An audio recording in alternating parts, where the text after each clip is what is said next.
పాటుగా చందు గారు జనసేన నాయకులు సిద్ధంగా ఉన్నారు. ముందుగా లక్ష్మణ్ గారితోటే ప్రారంభిద్దాం. ఎందుకంటే వారి పార్టీ నుంచి ఈరోజు ప్రధానంగా విమర్శ వినిపిస్తోంది కాబట్టి, అండ్ వాళ్ళ పార్టీ వాళ్ళే చాలా ఇబ్బందులకు గురవుతున్నామని చెప్తున్నారు కాబట్టి. లక్ష్మణ్ గారు గుడ్ ఈవినింగ్ అండి. విజయ్ గారు గుడ్ ఈవినింగ్ అండి. గుడ్ ఈవినింగ్ అండి. ముందుగా అసలు ఈ రెండుపాలపాడు పర్యటనకు సంబంధించి అసలు ఏం జరిగింది ఏంటి? మీరేమో దాదాపు నాకు తెలిసి జిల్లా ఎస్పీకి 6-7 సార్లు అంటే వినతి పత్రం ఇచ్చినట్లుగా తెలుస్తోంది ఈ పర్యటనకు సంబంధించి పర్మిషన్స్ ఇవ్వాలని. అయినప్పటికీ రాలేదు. కేవలం 100 మందికి మాత్రమే పరిమితం చేశారు. అంటే కాన్వాయ్తో పాటు దాంతోపాటుగా 25 చెక్ పోస్టులు పెట్టారు. ఏంటి ఏంటి ఏంటి అసలు మీ వర్షన్ ఏంటి? నిజంగానే మిమ్మల్ని ఇబ్బంది పెట్టే ప్రయత్నం చేస్తున్నారా అధికార పక్షం వాళ్ళు? ఈరోజు మీ అధినేత జగన్మోహన్ రెడ్డి గారు చాలా ఘాటుగా స్పందించారు. రెడ్ బుక్ రాజ్యాంగం గురించి కావచ్చు, లేకపోతే రాష్ట్రంలో శాంతి భద్రతల గురించి కావచ్చు, ఏం చెప్తారు? విజయ్ గారు, మీకు ప్యానల్ ఉన్న పెద్దలకి, ఫోర్సెస్ టీవీ వీక్షకులకి, యజమానికి హృదయపూర్వక నమస్కారం. జగన్మోహన్ రెడ్డి గారు 18వ తారీఖున ఈ రోజున మరి పల్నాడు రెంటపాల వెళ్ళాలని తీసుకున్న నిర్ణయానికి గత వారం రోజుల నుంచి జిల్లా ఎస్పీ గారికి మరి పర్మిషన్ లెటర్ కోసం తిరిగితే ఇక్కడ పర్మిషన్కి చాలా ఆంక్షలు పెట్టారండి. జగన్మోహన్ రెడ్డి గారు కేవలం 100 మందితోనే వెళ్ళాలి, ఒక 5-6 వెహికల్ వేసుకుని వెళ్ళాలి, అది కూడా పెద్ద క్రౌడ్, మీరు జన సమీకరణ చేయొద్దు, జనాలు తీసుకురావద్దని చెప్పి నార్మల్గా వెళ్ళి నార్మల్గా వస్తేనే మేము పర్మిషన్ ఇస్తామని చెప్పి ఆంక్షలు విధించారు. తర్వాత ఒక Z+ కేటగిరీ స్థాయి గల వ్యక్తి, ఆ వ్యక్తికి ఇవ్వాల్సినటువంటి ప్రొటెక్షన్ ఇవ్వక ఈరోజు ఏం చేశారంటే అడుగడుగున పోలీస్ ప్రొటెక్షన్ ఉండాలి. ప్రతి ఊరికి కూడా అక్కడ ఆ స్థానిక పోలీసులతో మరి ఆ జగన్మోహన్ రెడ్డి గారికి ప్రొటెక్షన్ ఇవ్వాల్సింది పోగా ఎక్కడ కూడా ఒక కానిస్టేబుల్ కనబడి మీరు చూడండి. వాళ్ళు ఎక్కడున్నారంటే జగన్మోహన్ రెడ్డి గారు వస్తున్నారని ఈ 25 చెక్ పోస్టులు ఎక్కడైతే నిర్వహించారో ఆ 25 చెక్ పోస్టుల దగ్గర పికెటింగ్ ఏర్పాటు చేసి అక్కడ బారికేడ్స్ పెట్టడం జరిగింది. సో ఈ జనాదరణ ఎవరైతే జగన్మోహన్ రెడ్డి గారిని చూడాలి, జగన్మోహన్ రెడ్డి గారి మీద ఉన్నటువంటి ప్రేమ అభిమానంతో భారీ ఎత్తున మరి అక్కడ ఉన్నటువంటి పల్నాడు పౌరుషం చూపించారు. అక్కడ ఉన్నటువంటి ప్రజలందరూ కూడా వాళ్ళు ఇచ్చారు చాలా ఆప్యాయతగా, చాలా ఉందాతనంతో. అక్కడ ఉన్నటువంటి ఎవరైతే అడుగడుగున ఆటంకం పెట్టినా సరే, కొంతమంది అయితే చెట్టు లేదు, పుట్ట లేదు, పొలాలను లేవు, ఎక్కడ కూడా ఏది కూడా తేడా లేకుండా ఎక్కడ చిన్న దారి దొరికిన దారిలో వెళ్ళి జగన్మోహన్ రెడ్డి గారికి వెళ్ళాలన్న ఒక ఆలోచన విధానంతో వెళ్ళడం జరిగింది. మేము ఒకటే చెప్తా ఉన్నాం, ఇదే జగన్మోహన్ రెడ్డి గారి పర్యటనకు వస్తే మీరే కదా అన్నారు, after all Pulivendula MLA, after all MLA, after all Jaganmohan రెడ్డికి 11 సీట్లే వచ్చాయని అన్నారు కదా. మరి ఆఫ్టర్ ఆల్ పులివెందుల ఎమ్మెల్యేని చూసి మీరు ఎందుకు భయపడతా ఉన్నారు? అదే ఆఫ్టర్ ఆల్ పులివెందుల ఎమ్మెల్యేని చూసి మీరు ఎందుకు ఆంక్షలు పెడతా ఉన్నారు? అంటే ఇక్కడ కేవలం ఏంటంటే పొదిలి జగన్మోహన్ రెడ్డి గారు ఎప్పుడైతే పొదిలి వెళ్ళారో, పొదిలిలో వచ్చిన జనాదరణ, జనాకర్షణ ఇదంతా ఏదో చూసినటువంటి చంద్రబాబు నాయుడు గారు, నారా లోకేష్ గారు వాళ్ళు చేసినటువంటి ప్రయత్నం ఏంటంటే జగన్మోహన్ రెడ్డి గారికి తండోపతండాలుగా జనాలు వస్తూ ఉన్నారు. మేము ఎక్కడ అడుగు పెట్టినా, నేను అడుగు పెడితే 20 మంది వస్తారు, పవన్ కళ్యాణ్ అడుగు పెడితే ఒక 30 మంది వస్తారు, మా నాన్న అడుగు పెడితే చంద్రబాబు నాయుడు గారు అడుగు పెడితే ఒక 50 మంది వస్తారు. కాబట్టి అందుకే జగన్మోహన్ రెడ్డి గారు 100 మందికి మించి ఎక్కువ మంది ఉండకూడదని అన్నారు. ఈ రోజున మనం చూసుకుంటే ఖచ్చితంగా 100 మంది వచ్చారండి.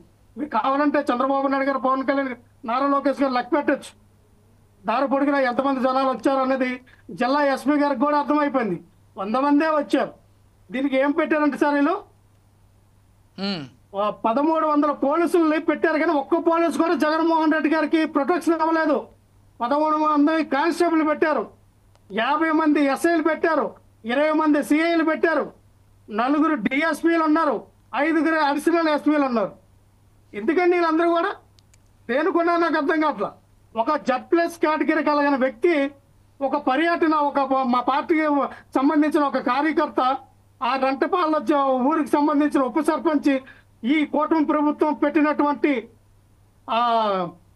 ఇబ్బందుల్ని ఎదుర్కోలేక, హింసని తట్టుకోలేక ఆత్మహత్య చేసుకుని చచ్చిపోయిన వ్యక్తిని పరామర్శించడానికి జగన్మోహన్ రెడ్డి గారు వెళ్తే ఇంత ఆంక్షలు అవసరమా?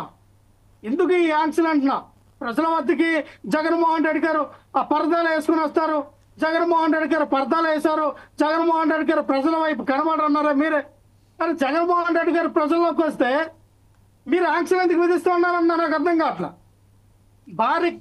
ఏదైతే మీరు బారికేడ్లు వేశారో ఆ బారికేడ్లు అన్నీ తొలగిపోయి ఎక్కడ కూడా మనం చూసామండి. అంబటి రాంబాబు గారు తన ఆయన దగ్గర ఆయన ఉన్న దగ్గర మొత్తం బారికేడ్లు పెడితే జనాలు అందరూ కూడా తీసేశారు. పోలీసులు కూడా వాగ్వాదం చేశారు అంబటి రాంబాబు గారితో. అడుగడుగున 20 చెక్ పోస్టులు పెట్టి జనాలు రాకూడదని నియంత్రణ చేయడం మీ యొక్క ప్రయత్నం ఏదైతే ఉందో ఫెయిలియర్ అయ్యారు. మీరు చూసారా జనాల్ని? నేల ఈనిందా, ఆకాశంలో సిల్లుపడిందా, సముద్రం ఉప్పొంగిందా అని మనం చెప్పుకునే రకంగా ఈ రోజున జనాలు జగన్మోహన్ రెడ్డి గారు చూస్తే ఎలక్షన్లు ఇంకా 4 సంవత్సరాలు ఉన్నాయి సార్. ఎలక్షన్ టైం కాదు ఇది, ఎలక్షన్ క్యాంపెయిన్ కాదు ఇది. జగన్మోహన్ రెడ్డి గారు బయటకు వస్తే తండలకు జనాలు ఎందుకు వస్తారంటే జగన్మోహన్ రెడ్డి గారు ప్రజానాయకుడు, ప్రజాదరణ నాయకుడు. జగన్మోహన్ రెడ్డి గారు నిత్యం ప్రజల కోసం పోరాటం చేయ నాయకుడు కాబట్టి జనాలు వస్తూ ఉన్నారు, జనాలు ప్రేమిస్తూ ఉన్నారు, అభిమానం చూపిస్తూ ఉన్నారు. జగన్మోహన్ రెడ్డి గారు, చంద్రబాబు నాయుడు గారు, లోకేష్ గారు లాగా, పవన్ కళ్యాణ్ గారు లాగా ఈవీఎం నాయకుడు కాదు. ఈవీఎం మేనేజ్మెంట్ చేసుకుంటే నాయకుడిని అయిపోతా, ఈవీఎం మేనేజ్మెంట్ చేస్తే సీఎం అయిపోతా, ఉప ముఖ్యమంత్రి అయిపోతానంటే నాయకుడు కాదు. ప్రజాదరణ ఉన్న నాయకుడు ప్రజల్లోకి వస్తే ప్రజాదరణ నెలకొంటది. ఈవీఎంలతో గెలిచిన వాళ్ళు బయట మీదకి వస్తే పట్టుమని 100 మంది కూడా రావట్లా. పవన్ కళ్యాణ్ గారు నిన్న రోడ్డు మీదకి వస్తే 100 మంది కూడా రాలేదు. ఎందుకంటే నీకు అంత సినిమా లేదురా బాబు. రేపు రాబోయే 2029లో 70mm జగన్మోహన్ రెడ్డి గారు డాల్బీ సిస్టమ్ మ్యూజిక్ లో మీ అందరికి సినిమా చూపిస్తాడని చెప్పి ఈ రోజున జగన్మోహన్ రెడ్డి గారికి బ్రహ్మరథం పెడుతూ ఉన్నారు పల్నాడు ప్రజలు. ఒక పల్నాడు ప్రజలే కాదు, మనం చూసాం ప్రకాశం జిల్లాలో పొదిలిలో, మనం చూసాం శ్రీకాకుళం జిల్లాలో ఇక్కడ విక్రాంతి గారు ఎమ్మెల్సీ గారు ఇంటికి వచ్చినప్పుడు ఏ రకంగా జనాలు వచ్చారు. మన విజయనగరం జిల్లా మా గొర్రెల మండలం చీపురుపల్లి వచ్చినప్పుడు ఏ రకంగా లక్షల్లో జనాలు వచ్చారు. జగన్మోహన్ రెడ్డి గారు అడుగు పెడితే జన సముద్రం. దట్ ఈస్ జగన్మోహన్ రెడ్డి గారు.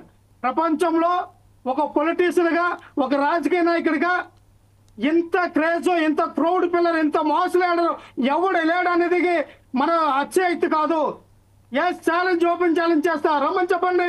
జగన్మోహన్ రెడ్డి గారేమో ఒక యూట్యూబర్ కాదే, జగన్మోహన్ రెడ్డి గారేమో ఒక సినిమా స్టార్ కాదే, జగన్మోహన్ రెడ్డి గారు ఇంకొక ఇన్ఫ్లుయెన్సర్.